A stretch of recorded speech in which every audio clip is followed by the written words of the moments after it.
But let's go ahead and get into our next series. We're going to start all over again on the best map in the world. Circuit Breaker. Yeah.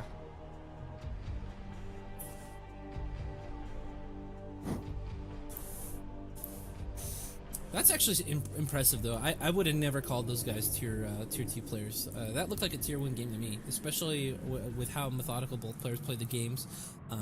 Very smart build order choices and decision making during the game. I really enjoyed that series. So I think those guys have got to be on the cusp of the tier 1 MMR. Yeah, I don't know what the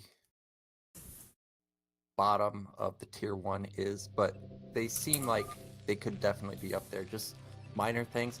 Again, we pointed it out in the first series, like the SCV production was lacking from, I forget his name, Prodigy and yeah, sorry, I can't remember. Yeah, something with a Q, but it was literally the SCV production was literally the thing that was lacking there. Kind of similar to Puppy at the end. More probes at either bases, he would have had more money for interceptors. Like that was literally all that was really lacking from that game. So if those players work on stuff like that, yeah, they'll shoot up in MMR for sure. Oh, but Puppy in future games do get that upgrade for your carriers. Yeah, and the intercept upgrade. That'll basically double how powerful they are. But alrighty, so spawning in the top right hand corner as the orange Zerg, we have Desmond Tutu. Yeah, and in the top left, we got the brown Terran. It's Gladstone.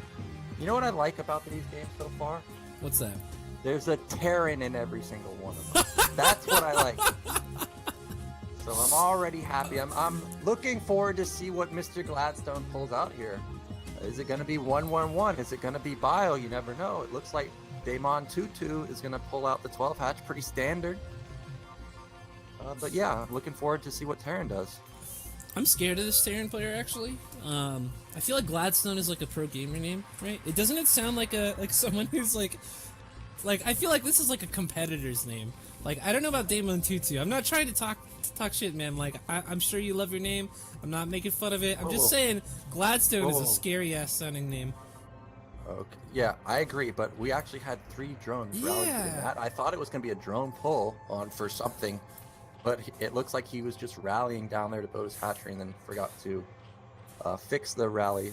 So, yeah, I caught that. A little blunder there, but not going to really, be catastrophic for him. He did go for 12 hatch. He's not building any extra drones for the pool. He's playing it pretty safe, doesn't want to die to the 8 racks. You actually see a lot of pros do that. They don't even mess around with going, to 13, 14 supply before getting that pool. They get that 11. Yeah, they get it at 11. They don't want to die to that flash 8 racks. Dude, I do the 13 all the time. I mean, it's nice. If you can get away with it, it's like ridiculous how much more money you can get from having 1 or 2 workers. Like, absolutely insane. But there's no 8 racks from Terran, so Zerg doesn't have to worry about this game. And Gladstone's actually going into the gases expand from him, and we're gonna have to see, is it gonna be a double barracks? Is it gonna be 5 racks? The fact that he's not producing off of this 1 barracks makes me think it's going to be a 2 racks academy. And that's a nice build versus Zerg on close position. You can put on a lot of pressure and force him to build Sunkens, and they don't want to build Sunkens in the early game. They really just want to go straight to mutas. And there's the barracks going down. Yeah, in 2 Racks Academy, especially at these lower levels, hasn't been a build that's used all that often. You mostly see that +1 5 racks, the 1-1-1 on ladder for these guys, because just when you're at lower levels, you often see much less build diversity. And so this can be a really strong build. I don't see it coming a lot of the time, and I'll just like die. I'll be like, oh, well, there's a fire bat. I guess I'm dead. So I would venture to say that this could be potentially a very devastating build going into this game. Yeah, also, look at his overlord placement. It's at the natural. A lot of players would have sent it to, the middle of the map so it can overlook the ledge and see if there's any units coming. So if Gladstone is able to pick off any of these lings, and then the map goes dark for Zerg, potentially Gladstone could literally just move across the map unnoticed, and boom, there's a group of Marine medic there. You don't even have Sunken, and you just lose. So personally, I think at these MMR, I don't know what the MMR is, but I'm just saying, like, not like super high rank. But 2-Rax Academy is pretty safe. You don't have to worry about dying to like mass lings because your marine count is going to be pretty damn high. You don't have to worry about, you know,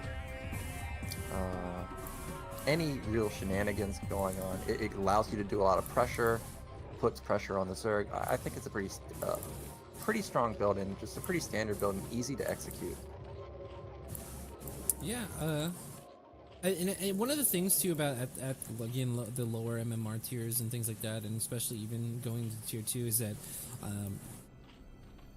it's almost better to play safe a lot of the time than it is to get really risky and go for the greedier builds that are like very razor's edge with your defenses and stuff like that, because you know, as long as you don't die, you can always make up for it with your mechanics. You're never going to be at that point where you have an opponent who has like indomitable mechanics that you just can't play it out and work yourself back into the game. So I really like it when players select more conservative builds in these type of games, because very often, as long as they've been practicing and working on their mechanics, as opposed to going for really fancy aggressive builds or really fancy greedy builds, they're going to be able to get themselves back in the game, and we'll see long macro games where you can really leverage your skill. Exactly. I would never recommend builds like 111, which is, you know, super razor thin. You got to be on top of everything to get it to work. Are they mass linging me? Are they mass hydraing me? You know, are they just powering? What is going on? I would never recommend this. But this build is very nice and actually perfect Ling Scout right there from Damon Tutu. He saw the move out coming in. Oh, he's trying to pick off some Marines. Actually got one. It's not bad, but traded a lot of Lings for that. So now I'm kind of worried for him. We do see a couple Sunkens going down. So this is what I was talking about, the ability of 2-Rax. You force Zerg to get a bunch of Sunkens that they don't necessarily want to get, and the Spire's about to done. And look at Damon Tutu's money. He's only going to be able to build maybe 6 or so Mutas instead of 9. So it's actually a lot of damage done by just building these Sunkens here. Damon Tutu, though, on the back end with this just really small group of Lings being very cute and cutting off some of the reinforcements here. I really love this move. This is something that you don't normally see at kind of lower levels. Very brainy here. Yeah, this is nice. It was not a big commitment. It wasn't like 12 Lings or something. It's just 3 Lings, just enough to draw the attention of Gladstone back. And now Gladstone has actually turned around. He did a bit of damage to Zerg and has just decided, okay, damage has been done. I'm going to back off. And actually, we're going for 5-Rax after this. This is not actually bad. It's a delayed variation of 5-Rax, but he actually got his eBay a little faster than a normal Academy timing build.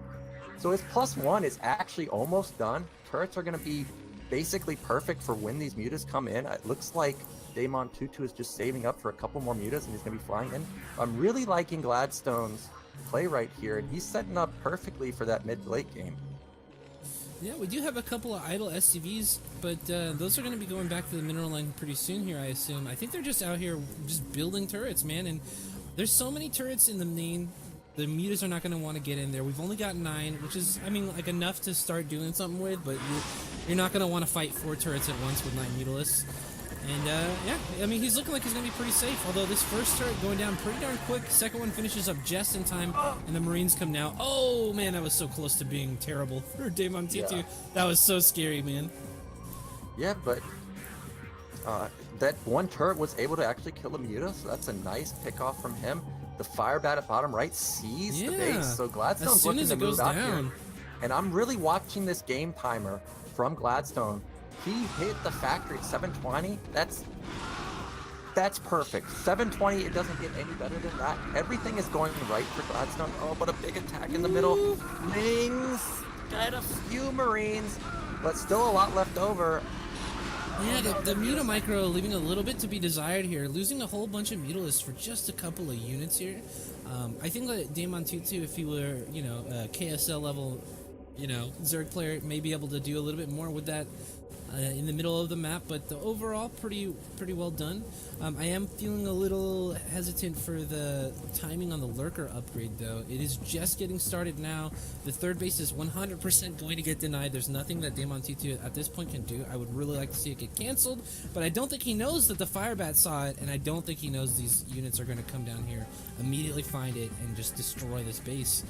Oh, please get canceled! Come on! Oh, the timing. The timing is perfect for Terran. Oh, right when no. the hatch finishes, he's gonna go kill it. And this is one of the difficulties about playing Zerg. If we take away Gladstone's vision, look at Zerg's vision. Almost the entire map is dark. He had no clue Gladstone moved all the way to the bottom. None. Zero clue. And this is why it's so difficult to play Zerg. You really have to have that vision. Oh, good muta micro coming into the main, picking off some turrets. But Daemon Tutu's got to make something happen because Gladstone's skyrocketing right now, and to lose your third base, that's almost game ending for Zerg. Oh yeah, I would venture to say it almost always is, because like once you've lost that third base, your Terran opponent is, once they've got that 5 racks up, they're pumping tons and tons and tons of units. You kind of miss your window, your opportunity to get your third base up, because after that your Terran opponent's gonna maintain map control until you have Defiler tech. Yeah. When I deny third bases and still lose, I get so tilted because I feel like I should have just won so easily, and then I still lose. It's like, damn it, man. What happened? How bad am I? What happened exactly? And Daemon Tutu, he could have taken bottom left and tried to go for the standard bait, but he's pulling out the sneaky hatch position mid-right. I don't think it's going to get scouted. Actually skirted by the Marines somehow. But big Lurker-Ling attack coming in here. Is this Boxer? Good skin. Oh my god, a decent split, but these spines are too good. Wow. And massive efficiency out of these 4 lurkers. I can't believe this one's still alive.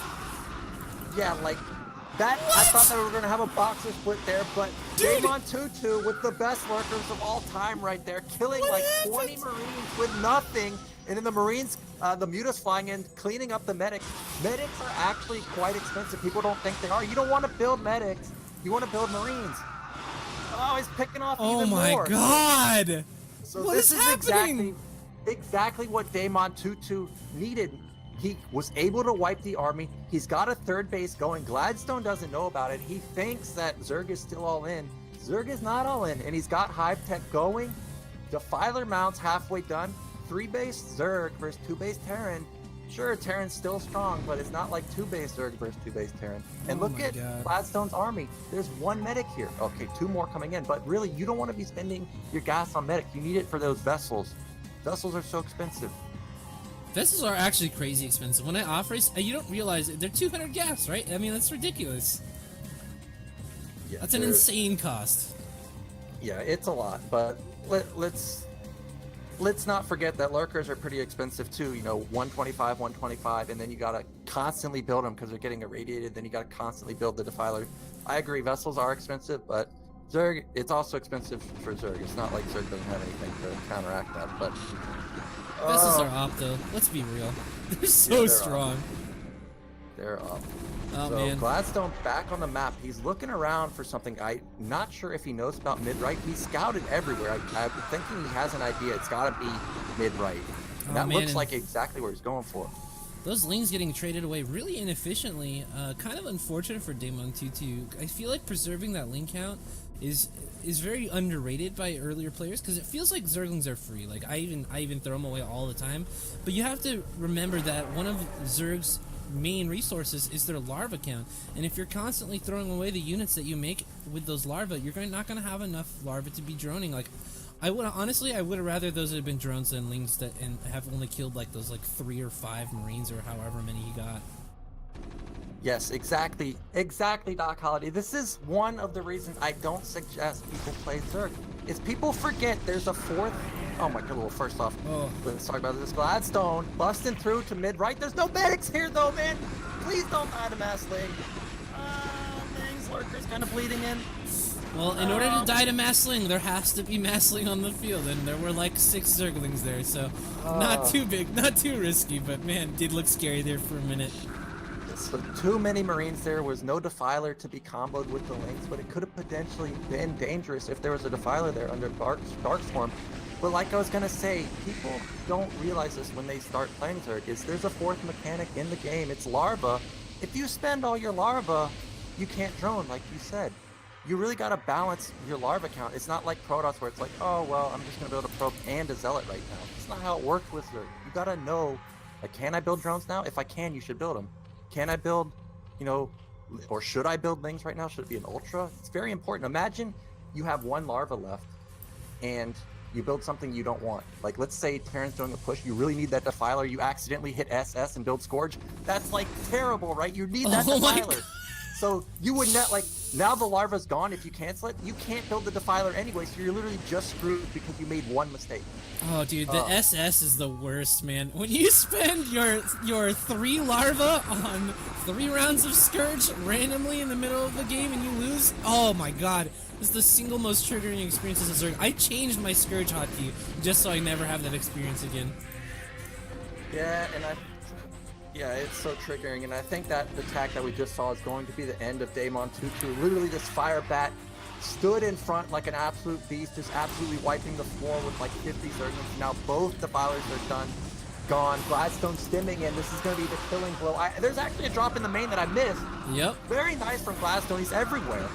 Yeah, man. Very well played. I'm actually really impressed by how both these players played this. I think that coming off game number 1, I feel like Daemon 2-2 is a little bit weaker of a player than Gladstone, so we may see a more decisive game 2, but man, those four lurkers in the mid game there, like, I thought that had sealed the deal and that Daemon 2-2 was getting back in this game. I was over the moon when I saw that happen. But Gladstone, just very solid macro player. Like, you saw that, right? Like, just constant units streaming out of his barracks. It looked great, man. Yeah, Gladstone looked pretty good, but it's hard to tell the true rank of a Zerg when you watch them when they lose their third base. A lot of the time it just completely falls apart. What I'd like to see is Daemon 2-2 get his third base. No shenanigans happen for him, like a drop killing a Defiler mound or something like that. Just have a completely standard game and then see how it goes for Daemon 2-2. That is a really good point. Like, having that level of disruption in your game as a Zerg player can be game ending, almost just psychologically, regardless of how much damage it actually does. But yeah, man, we're gonna go ahead and get into game number 2, and let's see if Daemon 2-2 can bring it back. So this is a map we have not seen yet. Sylphid, one of the new ASL maps. I actually think that this is probably a decent map. My favorite of the new maps are Audubon. Audubon just looks like just a standard, split map. But Sylphid looks pretty good. There are some things about this that I think are cancer, where I think if carriers get into a good position on the outskirts, they're gonna be near impossible to kill. But I've seen actually epic games between Larva and Flash on here. So this map is definitely very interesting. Alrighty, well, let's get on into this game and see how it goes here on this new map, Sylphid. In the center top, 12 o'clock position, we have the Teal Zerg coming off a loss. Let's hope we can bring it back. We got Daemon 2-2. And in the bottom right, we have the yellow Terran. It's Gladstone. I'm telling you, man. Dude, I knew as soon as I saw the name, he's going to be a scary Terran player, dude. Gladstone. Yeah, it's the pro gamer name. In disguise, yeah. I'm serious, man. This is Sero, dude. He's just. Oh, it's Sero. Where's Sero? He's not in the chat anymore. That's kind of suspicious, right? Like, we were talking about him earlier. He was all about it, like when we were talking about Gypsy. Now he's gone. Dude, one of my first ladder experiences with Remastered was getting fucking three starport Wraith by Sarah, just getting totally torn apart when I was like just an absolute piece of garbage. It's so demoralizing. So I wouldn't put it past him. He's a bit of a degenerate. It's so depressing to play someone way better than you, because it makes it feel helpless. Yeah. And you do want to quit. In my younger days, when I used to have that, it actually just made me mad and make me want to kill him. Like, kill him in game, like, not, but like actually, like, pay them back. Like, up my skill, pay them back. But nowadays, as I'm older, like, I don't get that feeling anymore. It's just like, why do I play this? Yeah, it's just depressing. You've like lost that like fighting spirit in your heart, and you're just like, God damn it, it's not worth it. I should have just focused on my career. Never wasted time with this stupid game. I could have a Lamborghini right now instead, but nope, play this stupid game. Yeah, exactly. That's why it's so critical to find somebody your own level. I played ladder sometime this week. And I'm about 2050 on certain accounts, and I actually got a game versus somebody that was 1293. Like 1300 versus 2000. That's such a big gap that the guy was actually typing to me in game. He's like, I fucking hate this game. You know, I can't find anybody that's my rank. I either play somebody that I crush or I play somebody that crushes me. And like, yeah, it's very, like, that's one thing that I think drives away players is the gap is so big. It is very hard to find people your rank, which is why I was talking about Angry and Puppy should definitely add each other. They look pretty close. And even though Gladstone kind of dominated last game, I think it was literally just that third base kind of crippled Damon. I think it's going to be closer than it was last game for sure. I mean, you saw him. He got Defilers out, and he had Consumed, but the problem is when you don't get that third base up on time, you don't have gas to have both the Lurker count and the Defilers, and the Scourge to deal with the vessels. So it's incredibly important that you have that third gas right on time, and if you don't, you kind of reap the rewards of your mistake there, and just, you know, you can't do everything that you need to be doing at that time in the game, and you just die. Yeah, Zerg is so gas intensive. You know, mutas are 100 gas, lurkers are more than 100 gas. All your upgrades like the Hive, Queen's Nest, all take gas. There's a lot of gas that Zerg has to have to just survive. So if you don't get that third base, like you said, then you got to start balancing your larva that I talked about. Like, can I even afford this Scourge? Do I need Defiler right now? It's very difficult. But anyways, in this game, we have Gladstone. Seems like he likes that 2-Rax Academy build because we're seeing it again. And I agree. This is the build you should be playing. And Damon Tutu's going for that 3-hatch play. We're going to have to look. Is it going to be Muta or Lurkers? I feel like on this map,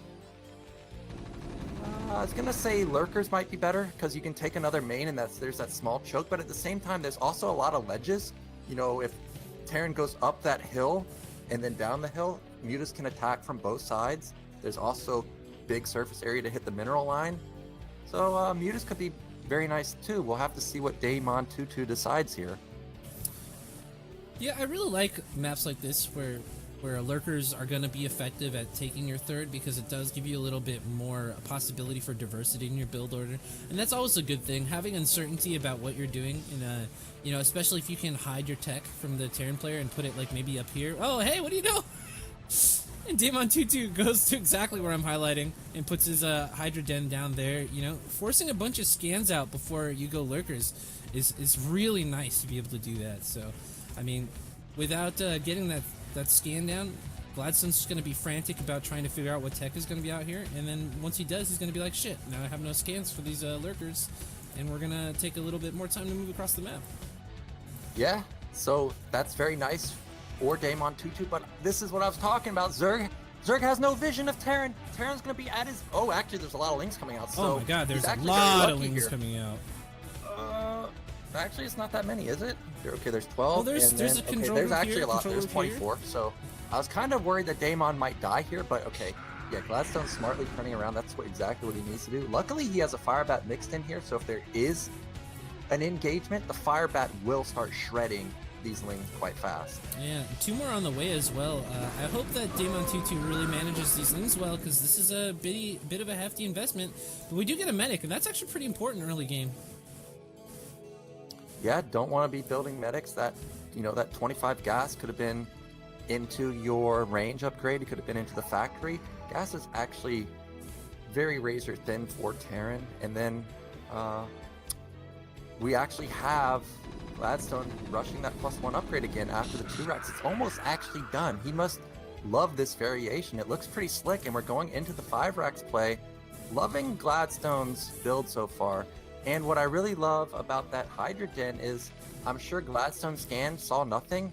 When you see nothing, you can't just not build turrets. You gotta build them. So, like I said, there's the turret going down at the natural, and this is wasted money for Terran. There's no mutas coming.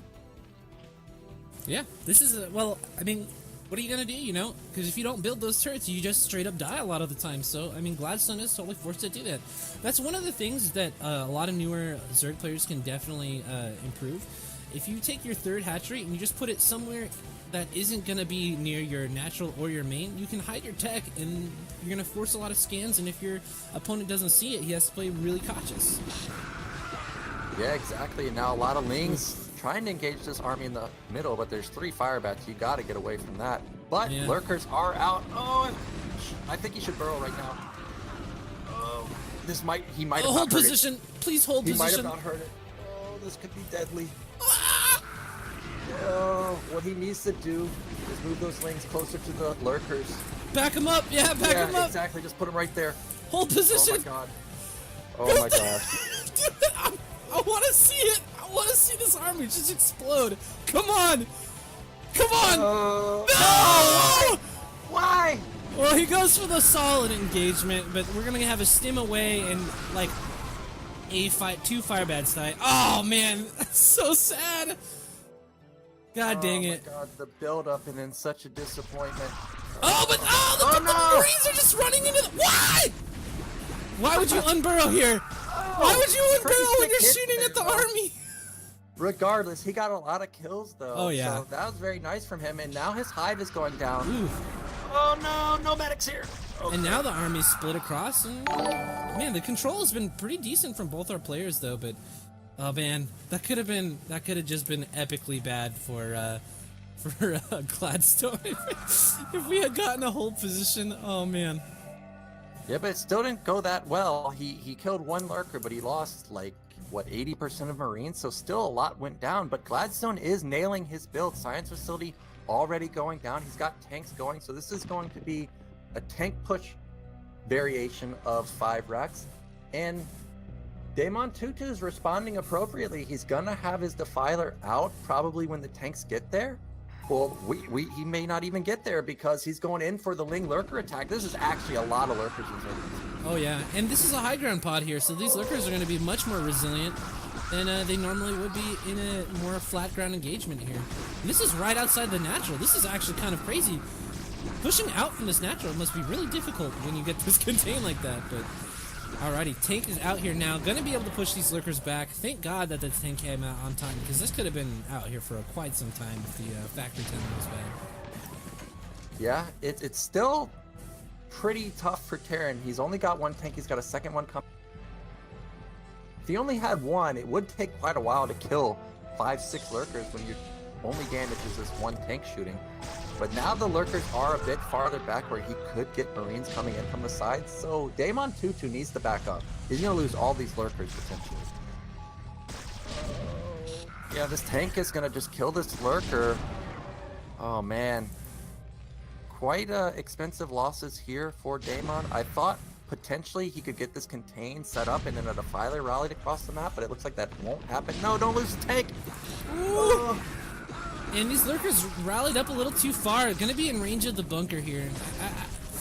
I like the idea of trying to set up a contain outside this natural while you're taking your third and, you know, protecting yourself that way by being aggressive, but the execution here from Daemon Tutu has just been a little too aggressive, and he's been throwing away units that he really needed to have in a more solidly defensive position. Now that we have Defilers on the map, these guys are going to get cleaned up, and we don't have any more lurkers on the map. What are these Defilers going to really do other than protect a couple Zerglings here? Yeah, and this move out from Gladstone was actually just critical for him. Look where the Defilers are on the map. They're consuming right now, so imagine if Gladstone waited even 15-20 seconds. Then Darkstorm are on top of the lurkers, and it would have been a nightmare for Gladstone to get out of his base. So very nice timing to get out of his base from Gladstone, and now he'll be able to counterattack the Zerg. Oof. Man, what a tight series so far. Here we go. And then a nice first storm, but we have units coming from the back. Can they snipe off these Defilers? Oh, no, and no. Unfortunate. I was hoping for some focus fire there, but a good irradiate gets one of the Defilers. Gladstone now moving back to his natural expansion. I really want Gladstone to get his third base at least started at this point in the game here. Yeah, and Gladstone is going into that bio play. It is not going to be a mech switch. We see the second engineering bay going down right when his +1/1 is about to finish. Gladstone's looking pretty good. He's actually got a lot of gas, basically because he's only on one store part, but the second one is going down and his vessel count's going to start skyrocketing. I'm taking a quick look at Daemon Tutu's main. Drone count is severely lacking, probably because all those lings he built in the beginning that we were talking about. Oh, great lurker hits onto the Marines. So many going down. Yeah, man. Damon Tutu with some pretty decent control coming here in the middle of the map, but you're right. One of the things that he's going to really feel, especially coming in like another minute or two, where the Zerg should really be quite powerful, is like he's not going to have that massive economy to keep fighting this. Yeah, exactly. But these lurkers are actually dealing so much damage. There's only like 2 or 3, but they're getting like 4 or 5 Marines every time they burrow. So great lurker hits from Damon Tutu. Really hoped he has a bunch of drones get produced sometime soon, because even though he's on 3 base, he's not really on 3 base because we don't even have the extractor at the 3rd base. We're not even really saturated at the 3rd base. His econ is really lacking. And Gladstone, he's got 7 barracks, man. Dude, Gladstone is running around now, just running past this massive lurker defense, and I don't think Damon Tutu sees it. We've got a couple of lings now streaming over to this 3rd base and 5th hatchery. And but there's a massive Terran army here, and there's no way that these things are going to be able to clean this up. Yeah, but Damon Tutu's doing exactly what I think he should do. He should counterattack.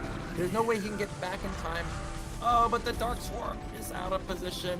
There's none really on top of these lurkers. Will he be able to bust the bunker? He's losing his 3rd base, so that's done for. It's all about how much damage can these lurkers get done. Well, they are starting to scooch forward here, and the swarms are starting to advance on the natural expansion of Gladstone. So we're going to be seeing some major damage come through, and there aren't enough tanks. There aren't any science vessels really here. There's 1 science vessel here now to start dealing with this, but this isn't enough. This could be brutal.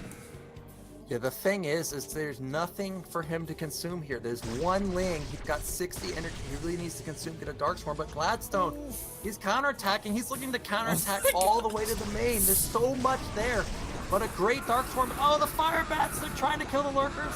They're going to bust through. Oh, so and now, they do. Yeah, and now Damon Tutu. It's all coming down to what does he have in his main. There's absolutely nothing. There's 3 defilers. Oh, my God. No lings, no lurkers. Defilers are great, but they don't deal damage. And I think Gladstone has done it, absolutely decimating all of Damon Tutu's base. Damn, what a nail biter. These games have been, dude, this series, I wish this was like a best of 9. I could watch these 2 guys go at it for a long time and never get bored. Yeah, this is a great game.